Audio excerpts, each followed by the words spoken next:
guys. It's masarap ang strawberry. So, ayan. Ang dami namin. Tapos na po ako nag-harvest kasi wala na po akong paglalagyan. So, yan sila. Busy pa. Busy.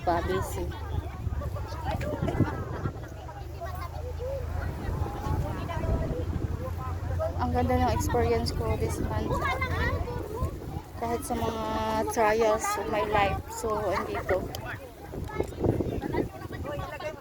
Lumalaban. Ay, may malaki siya.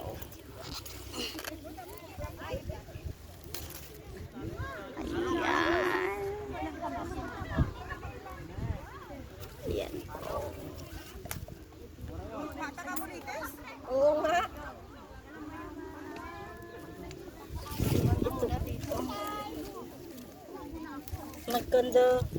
Nagkanda putik-putik na po yung ano ko. I think this is good also. I think I am full. Thank you so much.